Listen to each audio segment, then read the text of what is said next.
Good morning, world. Welcome to another episode of Zendependently Minded. If you are a new or returning listener, I hope you enjoy this episode. If you're interested in more content like this and podcasts in the future, make sure to stay tuned because it's only going to get better from here. The world is in our hands. Let's do something with it. So on this episode 11 of MMA Minded, I'm just going to talk about what's next for Colby Covington. So obviously a couple weeks ago, UFC 245, Colby Covington attempted to win the welterweight title shot, or he had a welterweight title shot fighting Kamaru Usman. And it was a competitive fight. I had Colby winning 3-1 going into the 5th round, and I had him winning the 5th round up until the 2 knockdowns and the knockout finish, obviously. But it doesn't matter. Colby Covington lost. Kamaru Usman proved that he can stand up with the best of them in the welterweight division, and I think it showed a lot for just him as a fighter as a whole. Everyone knows he can wrestle. Nobody wants to wrestle with him.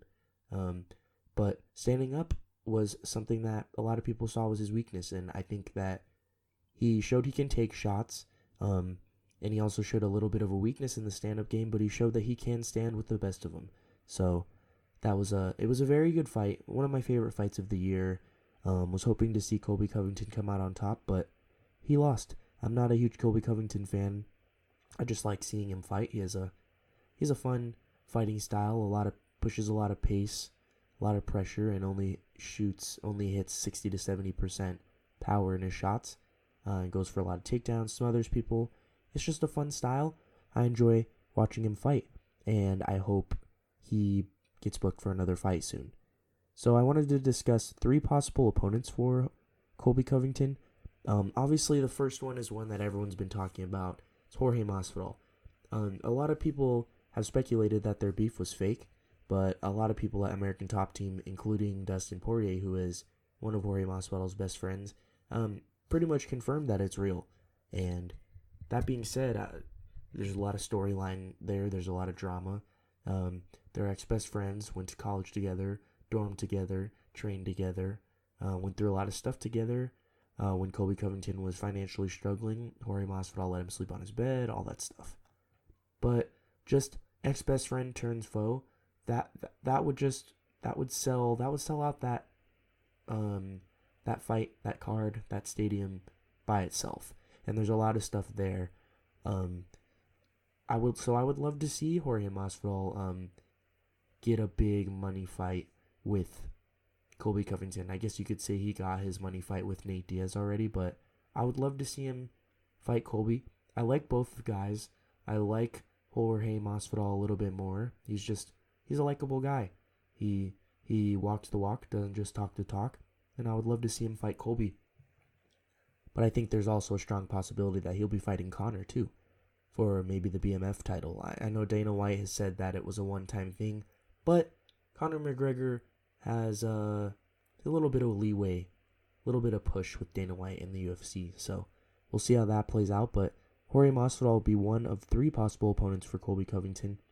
And I think the next possible opponent for him is one that has been talked about a little bit, and it's actually been booked in the past, is Colby versus Tyron Woodley. And I also have it in my notes as Tyron Woodley or Leon Edwards, because they've been matched to fight in UFC London, I believe. I think that Leon Edwards is going to come out on top, and I would love to see him fight Colby Covington. So whoever wins that fight, I would love to see them fight him. It'd be fun. It'd be fun to see what Tyron Woodley would do to Colby, because I know there's a little bit of beef there, but Colby Covington has too much pressure, and I don't think there's many people who could handle that pressure. And I think that Colby would dominate Tyron if they fought. Leon Edwards would be a little different because Leon Edwards has an aggressive wrestling style, but he cannot strike as good as Colby Covington. So I would love to see that matchup. If the first matchup, which is a rematch between Colby and Kamaru, isn't made, I think there needs to be a rematch. It was a very competitive fight. Up until that first round with Kamaru and Colby, Kamaru had never even lost a round, and Colby came in there and, in my opinion, stole 3 rounds from him. So I need to see that rematch. I want to see if Colby can make any adjustments, particularly with his head movements. That specifically is something that he needs to work on, because he's such an unconventional striker, he leaves his chin and his head wide open for shots, and he was taking so many shots. Every little jab that Kamaru threw at him was doing damage. It was making him bloody. It cut his jaw open, messed up his cardio because he was throwing those wild strikes, leaving his body open for kicks.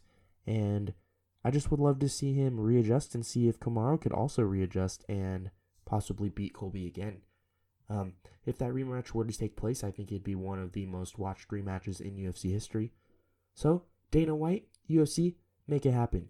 Colby Covington versus Jorge Masvidal, Tyron Woodley, Leon Edwards, or Kamaru Usman.